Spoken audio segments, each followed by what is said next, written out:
And I disagree with it. Yes, I know, big shocker. For those who don't know, Xiaolong Media is a reaction YouTuber who reacts to various animated shows, but mostly made her name from her RWBY content, because of course she did. In the wake of the dark times spurred on by the end of Volume 6, she made this video trying to defend it. And by this, I mean Bumblebee because fuck re-recording. Oh, Kaiser, that means you'll be debunking the whole video, right? Yes, but actually no. What? I won't be responding to the whole video, and it's for two reasons. Number one, it is really old, so I don't know how many of her opinions that she's kept from that time. Bullying her points with the benefit of hindsight isn't challenging to me. And two, I would be basically repeating all the points I made in my own Bumblebee video up to Volume 6. And I'd rather you watch my content than make you sit here and listen to me repeat myself. So, what are we gonna do today? Well, while I was making Bumblebee Too Little Too Late, I decided to rewatch some analyses on the ship online. Try to gauge the fans' perspective on things, learn their language, and shift through all the AMVs, because there's a shit ton of them. Xiaolong's video was the first on the list, and the experience was exactly what you'd expect. But there is an argument I want to discuss here today because I think it's very interesting.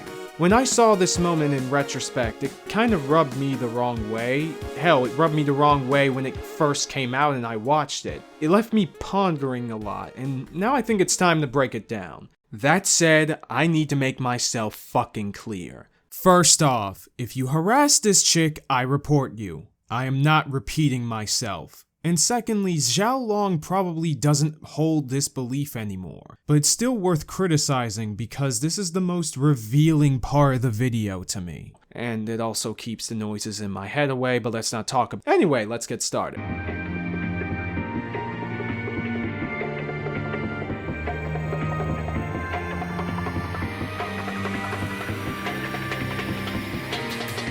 Maybe you can still frame all of this as platonic rather than romantic, particularly on Blake's side, but if we stripped all of this back, everything from Volume 1 to 3, and placed a male character in Yang's shoes, would we dismiss the romantic coding and connotations of these scenes so easily? I doubt it. Wait a minute, wait a minute. Wait, first of all, you're not gonna speed past that like you didn't just say what you just said. Look, me and Xiaolong probably roll around two different sides of the internet. Hell, she's probably been on Twitter more in 1 year than I've ever been in my entire life. People have some crazy ass takes out there, and I don't doubt that there was/is a sizable chunk of critics who shit on Bumblebee because of homophobia. But if I can be a little blunt, what the fuck are we talking about here? Listen to what Xiaolong is saying. She is trying to make the argument that those who criticize the ship and don't see that the early volumes built up a potentially close relationship between Blake and Yang would not be as skeptical if this was a straight pairing. Essentially, if it was Brian and Yang instead of Blake and Yang, would we say the same shit? And well, shit man, is the sky blue? Suppose the purpose of this argument was to weed out any bad faith actors with unrealistic expectations for Bumblebee.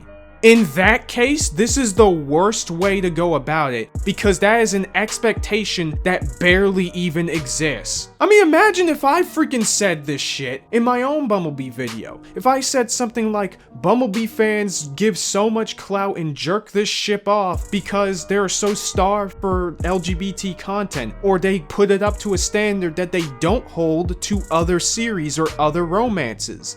Hi folks, Editor Kaiser here. I pretty much, at this point in time, I had this video done. I was rewatching all of the clips that I use and everything, and I got to this part, and I realized that this comes off as a bit misleading. It gives the impression that I'm saying that Xiaolong Media believes that anyone who dislikes the ship is homophobic. And this counter-argument I have is not exactly the perfect one that I have in mind for what her argument is. So to best illustrate what I'm trying to say here, let's actually use Xiaolong Media's verbiage, okay? Maybe you can still frame all of this as romantic rather than platonic, but if we stripped everything back, all of these interactions, everything from volumes 1 to 3, and have Blake and Yang be a straight pairing as opposed to a lesbian one, would the fans of the ship ascribe romantic coding and connotations to these scenes so easily? Personally, I doubt it. Now this is the part where you call me a manipulative asshole. Yeah, you see how that works? Like, as I'm going to say later on in this video, is that this argument can easily apply to Bumblebee fans. If you're trying to say that there's an unconscious bias in most people who hate the ship because of heteronormativity, why the fuck can't we say the same thing about the fans of Bumblebee who have a vested interest in having the perception that this ship is good? It's not a good argument. Not a very outstanding move, dog. Sorry, not sorry. I understand what she's trying to say here, and I'm gonna get into it in the rest of the video, but needless to say, I want fans of the ship to understand why this is such a bad two-faced kind of argument. Because you're ascribing a bias where it should not be relevant to the conversation and could easily apply to you.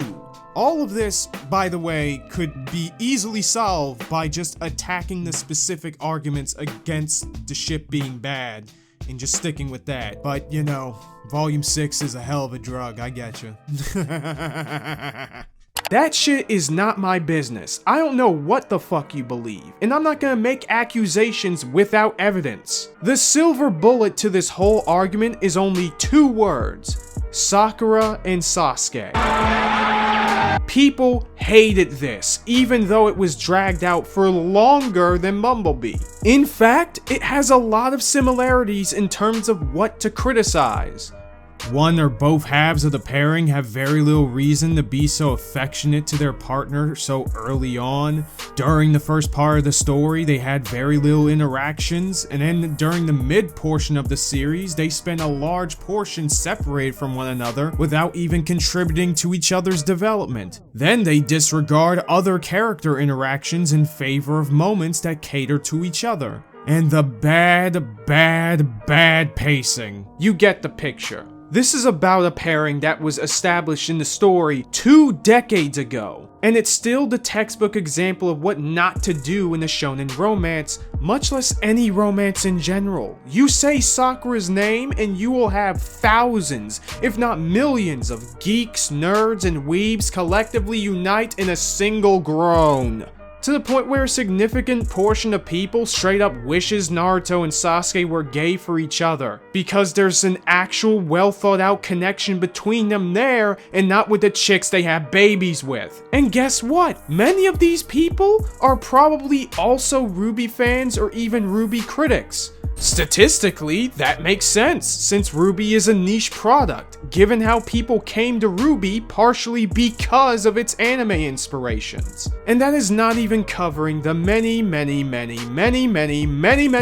videos, discussion boards, and essays written about badly written relationships, most of which are hetero. So what are we even talking about? Again, I'm willing to bet that Xiao Long has maybe changed her mind about this point since then, and if so, thank fucking God. I'm sure that after a few years, she's watched a shit ton of other media and probably had a lot of conversations with people from different fandoms about the subject.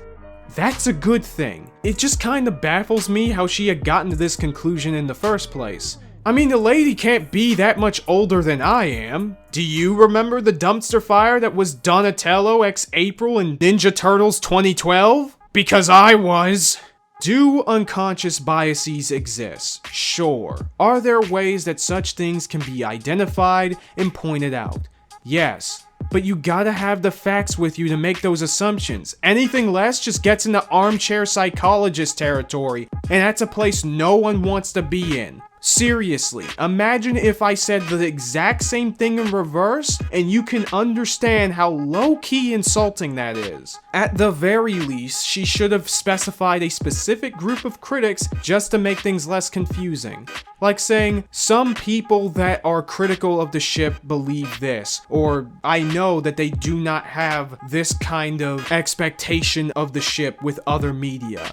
But like I said, Xiao Long isn't even the problem. I'll cut her some slack here. Truthfully, this video I'm making right now isn't even about her. She's not the problem. This sentiment is the problem. It's fucking cancer. My biggest fear about this is that it may sway other fans of the ship to throw out these very same arguments to this very day, especially those in her audience. Now, is this true? I have no idea. Up to my knowledge, that doesn't really seem to be the case, which is a good thing, but there is a huge risk that things might be different now than it probably was back then. And just by proper praxis, I still don't believe it's a good thing to do whether or not people have a bad reaction or not, just given the risk and how volatile the conversation was back then. So if anyone who is a fan of her content sees this video, I am begging you, do not use this argument. Most critics are fans of other properties with fandoms bigger than RWBY has ever been and will ever be, many of which have straight ships criticized daily. If that wasn't the case, explain how Sarcastic Chorus even has a friggin' career. He makes videos upon videos that got hundreds of thousands if not millions of views, criticizing straight ships all the time. And as far as I'm concerned, he ain't catching many strays over it. Not to mention there are other freaking content creators that do the exact same thing. Throwing out accusations of bias at critics of the ship as a whole is just a clear indication that you don't know what you're talking about. Not to mention the past couple of years, many straight ships in RWBY have also faced some controversy. Though I will say, I can't deny that the LGBT factor in the current culture war bullshit have earned it a bigger reputation, especially given how it's between two of the show's main characters. But if Blake and Yang were side characters and weren't nearly as marketed, I doubt they would be as controversial. I mean, we see Mei, who is a transgender, and we see Jean's sisters, Tara and Saffron, who are confirmed gay. Sure, all three of these characters have sparked a shit ton of rancid discussion in the show's heyday, but maybe it's just my memory, but I don't remember that discussion lasting longer than at least 3 months. Whereas Bumblebee just keeps on trucking. And hell, they would have gotten away with it too if the relationship was done well. What greater proof of that than Vi and Caitlyn from Arcane? It essentially is also a slow burn LGBT romance, yet literally no one had a problem with it. Seriously. Let me tell you something, these two came out swinging with the romantic undertones and nobody batted a single eye. Not one tweet, not one rant video, not even a friggin' TikTok about the pairing being bad. Seriously, I bet my damn house that if anybody had any issue with this pairing, it wouldn't come from someone who has actual clout. And for good reason. Vi and Caitlyn has everything needed for a relationship to be well written and loved by the fandom. And I won't deny that things could have quickly gone south, just given the size of the League community in comparison to the RWBY community. It's not even a contest. Yet Vi and Caitlyn came out completely unscathed.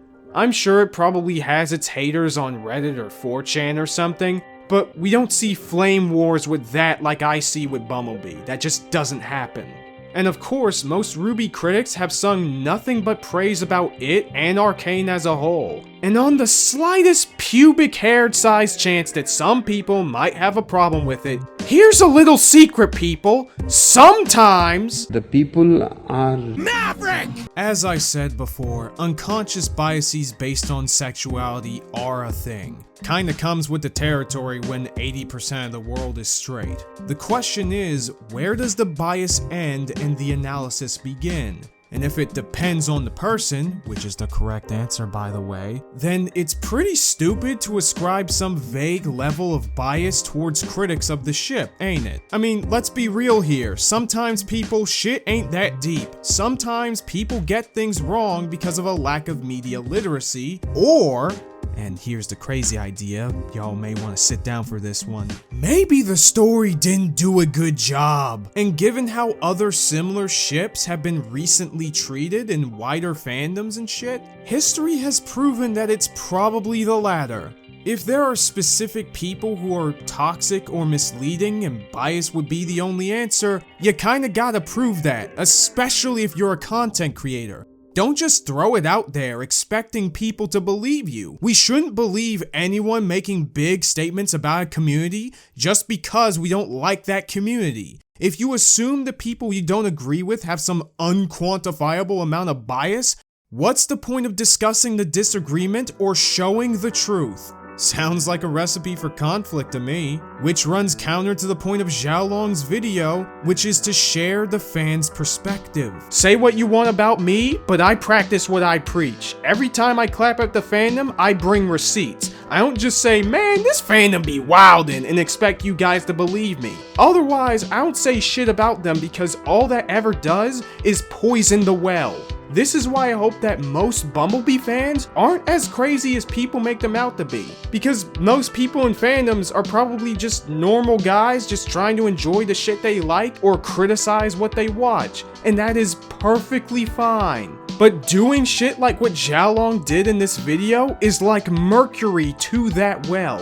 Imagine if you were just a critic of the ship who isn't an asshole who saw that video at the time of its release. You would kind of feel pretty insulted by that. If critics are being dickheads, show me proof. If the fandom is being dickheads, show me proof. If I'm being a dickhead, show me proof because I don't see any. And if you really don't want to call people out, again, all you need to do is just specify your language. You can be vague without putting normal people in the crossfire, because otherwise you're just gonna start needless fighting that this fandom is known for. Fights that are so bad that creators on both sides of the community spectrum came together in a collective calm the fuck down post. And to be fair, things aren't as trifling as before from where I'm sitting. I just want to make it clear that this is the kind of attitude that deserves to die in a fucking fire. Because I think my viewers are better than that. Maybe we can't change the fandom, but we can always change ourselves. If you want the conversation to progress anywhere,